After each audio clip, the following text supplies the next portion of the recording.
All right, so today's question comes from Chris Laracuente. I actually know Chris, so shout out to my buddy Chris. But Chris asks, I just graduated and I want to start an at-home care business. My dad already has a business in this field, but it's going to cost a lot of money and there are going to be a lot of government regulations.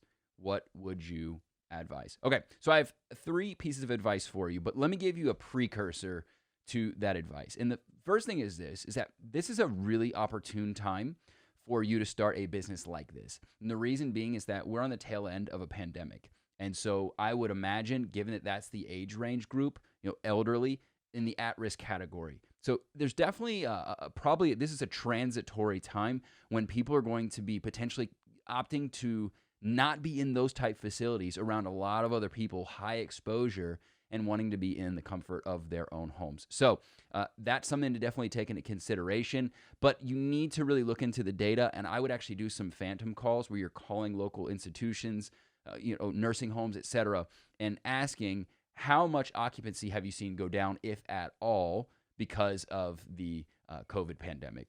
It may last, maybe a permanent thing, but it may be something you just want data to be able to assess how much did things really change as a result of this. Now, I do have some pretty relevant advice for you because I actually have a friend that built an at-home care business and he actually exploded. And so I'm going to tell you how he did that. I love the fact that your father's already in the industry. This is a type of business that collaboration is really going to bode well for you due to the reasons that you mentioned. So I like that you already potentially have a foot in the door, maybe an area of opportunity for you to have some connections that you wouldn't have otherwise.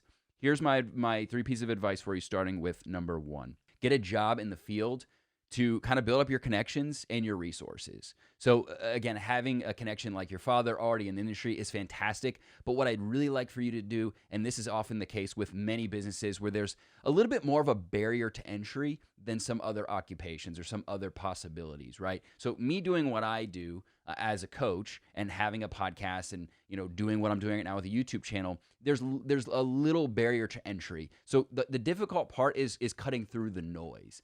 For you, there's huge upside on the tail end, right? A lot of money to be had in this particular business. I know because I saw firsthand with my friend that ran a similar type business. But getting over those hurdles, as you mentioned, is a big part of it. So what I'd recommend is look at it like a paid internship. You're young, you just finished college, you're just getting started out.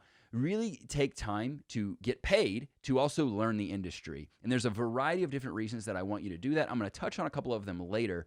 But I think it'd be a phenomenal opportunity for you to build those resources, understand how things are run, and then be kind of using that as an opportunity to make connections, learn how things are done, figure out what capital you're going to need, really understand the nuance of the business. You need to figure out what you know and what you don't know. And oftentimes what you're going to find, and there's a lot that you don't know. The other opportunity, and I mentioned this with your father, but it's going to apply potentially to people in the industry, is if you kind of make it known at some point without being, dismissive or disrespectful of your employer, that you long-term have plans to have your own thing. It's entirely possible that you find additional collaborative partners through that job, almost like an incubation period, almost like a networking, a daily networking or weekly networking thing where you're making new connections. You may find people that want to start a type of business like that and they have the funding and they have the resources, but they don't want to do the hustle work. In fact, that's exactly what happened with my friend that started a business like that. He had the funding, he identified the funding through a silent partner that didn't want to have to know the industry or didn't know it or didn't have the specialized knowledge that he had and the credentials that he had. And so it was a nice synchronicity in terms of that relationship. So definitely something you're looking for. Collaboration is huge, but at the very least, you're going to build your resources and you're going to find out what needs to be done to get this thing off the ground. And you may decide that after learning those things that you don't want to do it anymore. And that's honestly just as fruitful and just as productive as you going and doing it and failing at it, right? So great opportunity for you to kind of trial and see what it is, see what the opportunity is. You could also find areas that you could segment away from. So you might say, I don't really have the same vision for what I wanted to do, but this is what I can do. I can take my business and pivot in a different direction to find out where the market is underserved. But you only know that by being immersed and working in the industry. So again, a lot of people don't like to hear that, but I would really look at it as a paid internship for your future prospects. Okay, number two is identify a market for your services. Now, this is pretty unique to your situation and sometimes is unique to various businesses. Not all. I've never been in a business where it was really hyper niche in those specific areas where it mattered geographically so much as to where I lived. You've got a decision to make. You're a young guy and you're catering to a market that's on the opposite end of the spectrum, right? Elderly folks and so on and so forth. So you want to find an area that that's where those people live. Typically they kind of flock together. You'll see communities like Del Webb or certain towns or cities or even states like Florida where people tend to migrate to retire, warmer climates, etc. Here's why that matters. Obviously, for your business, that matters a lot, right? Like being where your clients are matters a lot. But you also need to consider, and this is something really important that a lot of people don't consider, they'll do whatever is necessary to get their business off the ground. However, they don't consider themselves personally and your lifestyle desires. So you may find that you or your partner or whomever it is, you may find, in this case, your wife, because I know you, right? But you may find that that's not the environment that you want to live in and start a family. You may find that you want to live in more of a modern, hip area, kind of being around the life of the party. And you may find that that is more appealing to you. But the unfortunate nature of the business is going to require you to be a little bit closer in the event of an emergency or you're needed or you just get tired of commuting. So you want to have to understand that there may be some trade-offs for this particular business. Just kind of take that into consideration and position yourself accordingly. It may not be a trade-off. It may be. Just make sure that you're analyzing that. Okay, and then the third and final piece of advice that I have for you is the name of the game in this type of business is going to be building your systems and processes. And that's not uncharacteristic or uncommon of advice that I normally give for any business, but in this business in particular, and I experienced this with running a moving company, eventually when the business scales beyond you, you're going to have employees that are face-to-face with the customer, and they are, in effect, representing your business. They are the face of your company when they're in that capacity. Now, if you start a business where people come to an office and they gather in one centralized location, you can kind of oversee and control what happens in that environment. But now you're talking about a situation where not only are they alone with these people, but if we're being totally candid and frank here, maybe in a situation where that person is asleep or taking a nap, or maybe they're not all there anymore just due to dementia. There's a variety of reasons why they might be in a situation where they're a bit more vulnerable than they'd be in other seasons of their life. That presents opportunity, and that might be something that someone, unfortunately, if you employ them, may take advantage of. And I'm obviously not trying to be cynical here, but stuff like that does happen. Systems and processes are going to be huge for you. Not only your hiring, which obviously that would have eradicated that problem, but also what do people do and how do they conduct those operations? You're talking about huge potential repercussions if people don't conduct business the way they're supposed to. You're talking about considerable and really huge lawsuits, litigation that families could come after you if you don't do things or your business doesn't do things in a manner that is deemed healthy and responsible practices. So really important, and that kind of ties back into what I said initially about getting a job in the industry.